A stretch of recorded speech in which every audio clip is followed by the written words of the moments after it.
শুভ সন্ধ্যা। ব্রিকলিন টিভির আজকের বুলেটিনে সবাইকে স্বাগতম। আজ ৩রা মার্চ ২০২৬।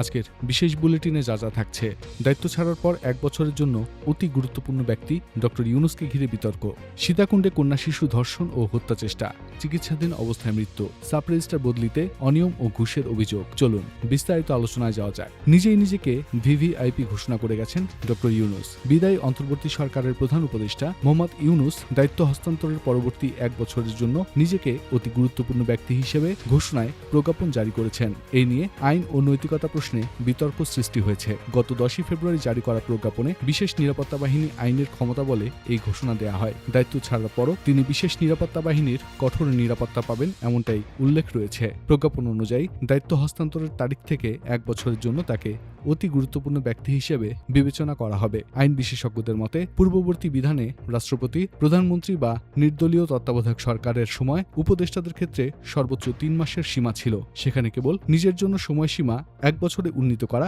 সাংবিধানিক প্রশ্ন তোলে। সমালোচকদের দাবি, এই সংশোধনীতে অন্য কোনো পদধারীর জন্য সময়সীমা বাড়ানো হয়নি, ফলে এটি সমতার নীতির সঙ্গে সাংঘর্ষিক। তবে এ বিষয়ে ডক্টর ইউনূস বা তার ঘনিষ্ঠ সূত্রের কোনো আনুষ্ঠানিক বক্তব্য পাওয়া যায়নি।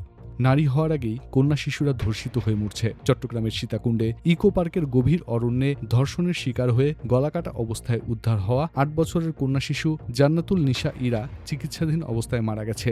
রোববার সকালে গলাকাটা রক্তাক্ত অবস্থায় উদ্ধার হওয়ার পর তাকে ভর্তি করা হয় চট্টগ্রাম মেডিকেল কলেজ হাসপাতালে। মঙ্গলবার ভোরে আইসিইউতে চিকিৎসাধীন অবস্থায় তার মৃত্যু হয়। চিকিৎসকরা জানান, শ্বাসনালী কাটা পড়ায় অস্ত্রোপচার করা হলেও শেষ পর্যন্ত তাকে বাঁচানো যায়নি। পুলিশ সূত্রে জানা গেছে, কুমিরা এলাকা থেকে ফুসলিয়ে তাকে ইকো পার্কের দুর্গম অরণ্যে নেওয়া হয়। প্রাথমিক তদন্তে ধর্ষণের প্রমাণ মিলেছে। র্যাব সহ আইনশৃঙ্খলা বাহিনী তদন্ত করছে। এখনও কাউকে গ্রেফতার করা হয়নি। এই ঘটনা দেশে কন্যা শিশু ও নারী নির্যাতনের ভয়াবহ চিত্রকে সামনে এনেছে। বিএনপি নেত্রী জাইমা রহমান এক আলোচনায় বলেছিলেন, জাতি গঠনে নারীর ভূমিকা অপরিসীম। নারীর নিরাপত্তা নিশ্চিত না হলে উন্নয়ন সম্ভব নয়। কিন্তু বাস্তবতা বলছে, শিশুরা নারী হয়ে ওঠার আগেই নির্মম নির্যাতনের শিকার হচ্ছে। দ্রুত বিচার, দৃষ্টান্তমূলক শাস্তি এবং সামাজিক সচেতনতা এখন সময়ের দাবি। শিশু ইরার পরিবারের প্রতি গভীর সমবেদনা।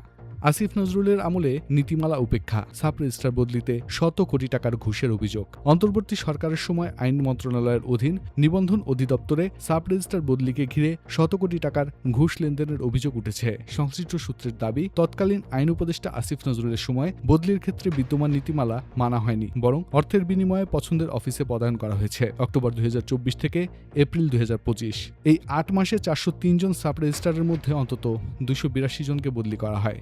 অভিযোগ রয়েছে, প্রায় ২০০ জন জনপ্রতি ৫০ থেকে ৬০ লাখ টাকার বিনিময়ে পছন্দের অফিসে বদলি নেন। ২০০৯ সালের প্রজ্ঞাপন অনুযায়ী অফিসগুলো এ, বি ও সি গ্রেডে বিভক্ত। বিধান অনুযায়ী জ্যেষ্ঠতা ও যোগ্যতার ভিত্তিতে ধাপে ধাপে পদায়নের নিয়ম থাকলেও অভিযোগ রয়েছে, এই কাঠামো উপেক্ষা করা হয়েছে।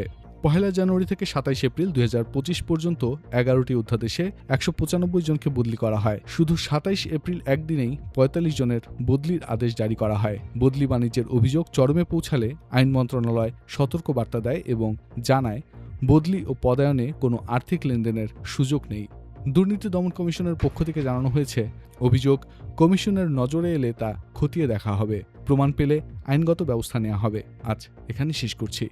আগামীকাল আবার ফিরব নতুন কোনো গুরুত্বপূর্ণ ইস্যু নিয়ে। ততক্ষণ ভালো থাকুন, সচেতন থাকুন।